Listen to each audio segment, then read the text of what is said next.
Good evening and welcome. I'm Sheila Balgobin and I am the Dream Decipherer, and I help you to crack the code of your sleep and dreams so you can sleep sound and dream deep. Today we're talking about sleep deprivation. Are you sleep deprived? Do you know what sleep deprivation is? Well, let's start there. Let's talk about what sleep deprivation is, what it looks like, and how it can impact your life. Sleep deprivation is caused by a consistent lack of sleep or reduced quality of sleep. Getting less than 7 hours of sleep, and that's negotiable, as I've always said, that what's appropriate for you may fall within the normal parameters or may not. But getting less than the required amount of sleep that you need on a regular basis can eventually lead to various health problems that will impact your entire body.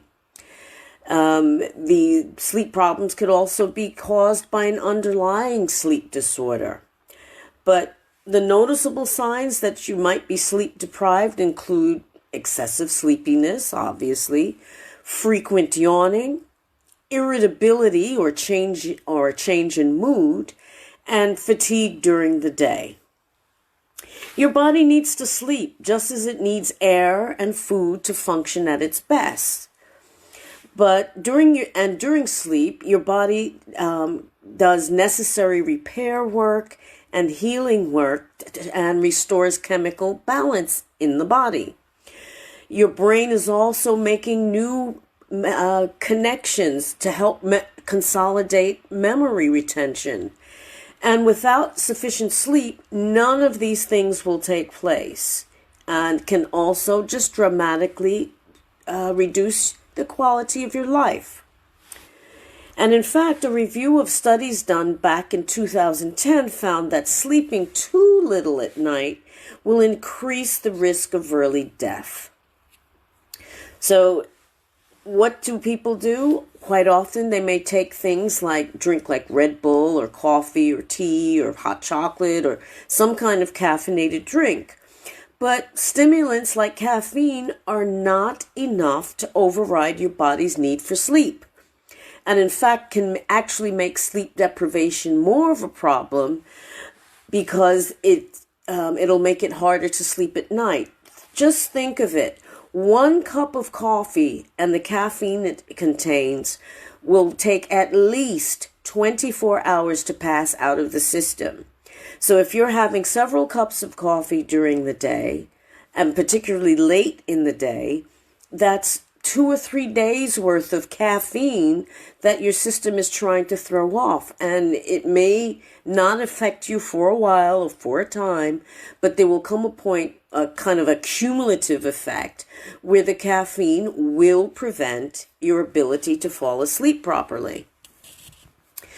Chronic sleep deprivation underneath everything can also interfere with your body's internal systems and cause more than the initial signs and symptoms of sleep deprivation that I just mentioned. But to find out more, let's break this down a little bit and look at the different systems and how they're affected by lack of sleep. Starting with the central nervous system. Now, the central nervous system acts as the main information highway, if you will, of your body. And when it's not functioning properly, you find it difficult to concentrate or to learn anything new. You also may experience a decrease in your physical coordination, which increases your risk for accidents. It also will affect your mental capabilities and emotional state. You may feel more impatient or prone to mood swings, maybe more weepy, and it can also impair your ability to make good decisions and to be creative. And even more insidious and possibly more dangerous is the fact that it may provoke what's called microsleep. Microsleep is when you fall asleep for just a few seconds without even realizing it. Sometimes while watching a boring movie, you find yourself jerking awake because you've nodded off. It's like that. But it can be dangerous in the extreme if you think of someone driving a car or operating heavy machinery, and this happens. So microsleep can be almost hidden form of sleep deprivation, or a signal of sleep deprivation, which can have very dire consequences. So that's the central nervous system, but let's move on to the immune system and see what happens there.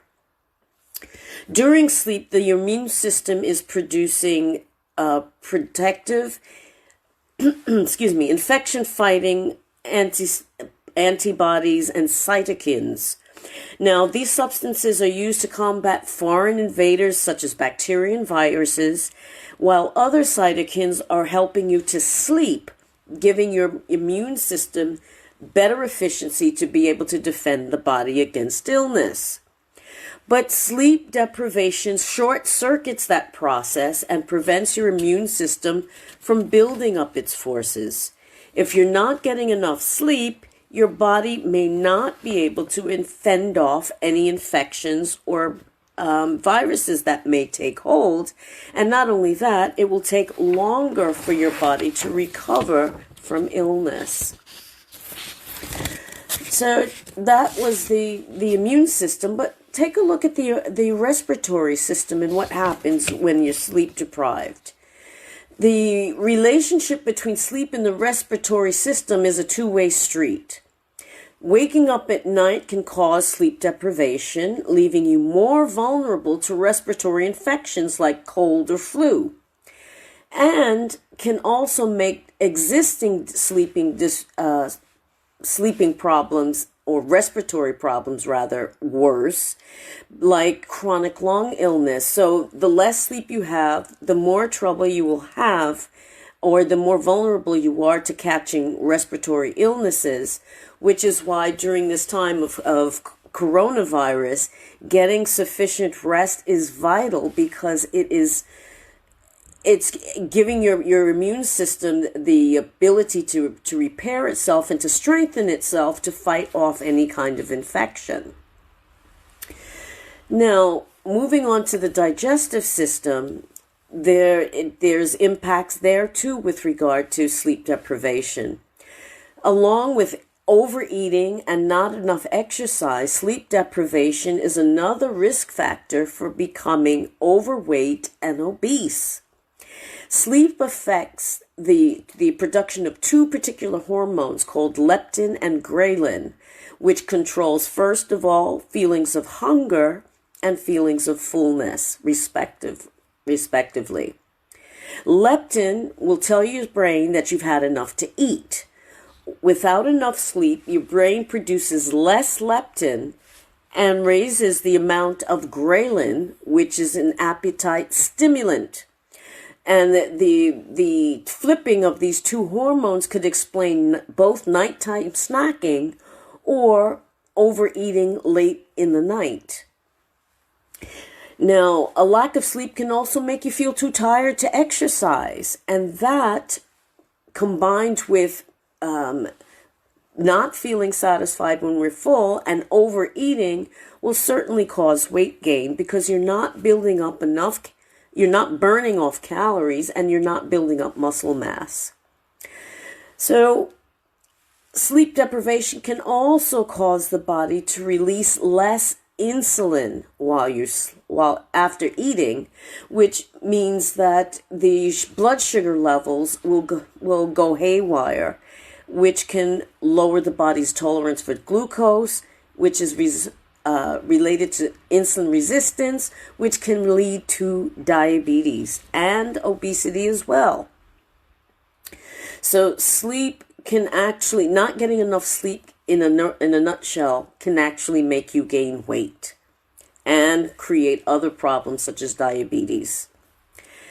Now, moving on to the cardiovascular system, sleep allows your heart and your blood vessels to stay healthy, including those vessels that affect blood sugar, blood pressure, and your levels of inflammation in the body.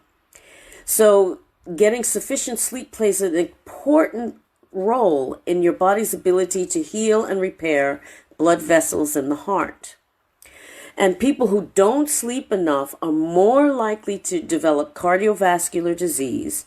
And one study has even established a link between insomnia and the increased risk of heart attack and stroke. So not getting a sufficient amount of sleep will actually impact your heart, make it work too hard, doesn't allow it sufficient time to make repairs, and leading to possible heart attacks and strokes. Now, another system that's impacted by our sleep is the endocrine system, where hormones are produced in the body. And hormone production is actually dependent upon our sleep.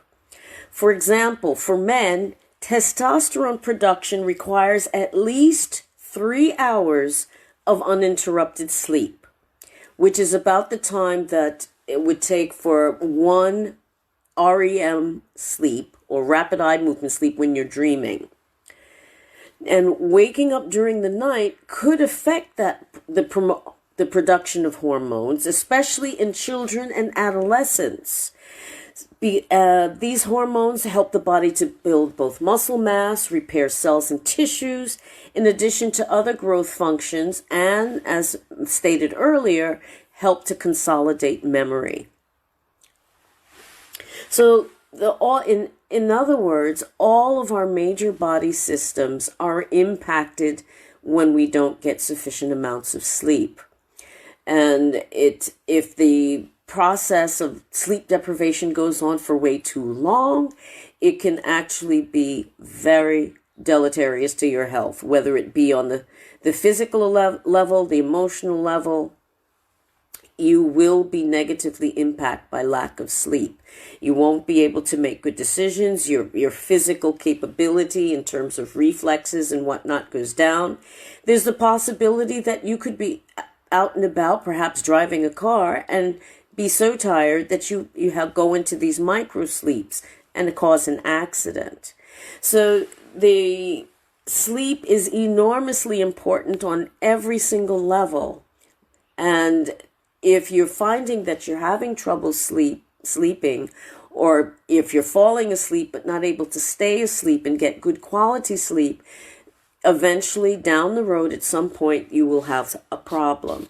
How serious it is depends on how soon you address the problem. It's better to address it sooner rather than later. So do you know, or do you think you may be sleep deprived? There's only one way to find out, and that's to conduct an investigation, basically, and find out what's going on with you. You could start by perhaps keeping a sleep diary and seeing and noting both the quality of your sleep as well as how long you were sleeping. As I mentioned at the beginning of this live, the number of hours required to sleep will vary from individual to individual. Professionals will say 7 to 9 hours is normal. For some people, they may fall within those parameters, and most people do, but some fall outside and do very well. I personally have always slept 5 to 6 hours and have felt perfectly fine.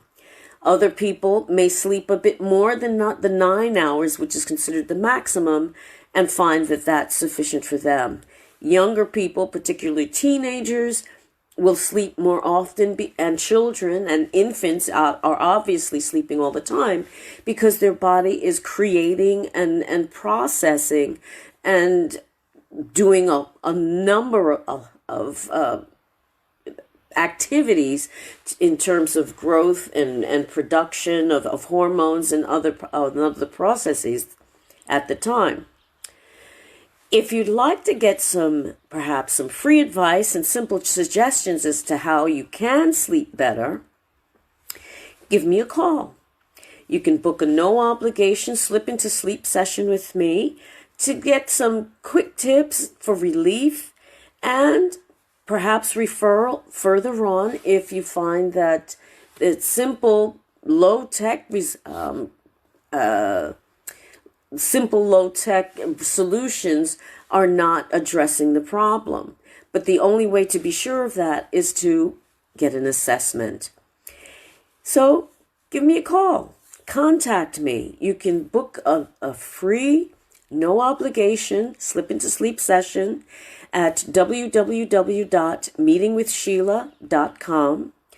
And as a thank you, you'll also get a free quiz, a guide for you to determine for yourself whether you may or may not actually be sleep deprived. Thanks so much for watching and listening. Have a fantastic evening and a great start to the week. And I'll see you again soon. Take care. Bye-bye.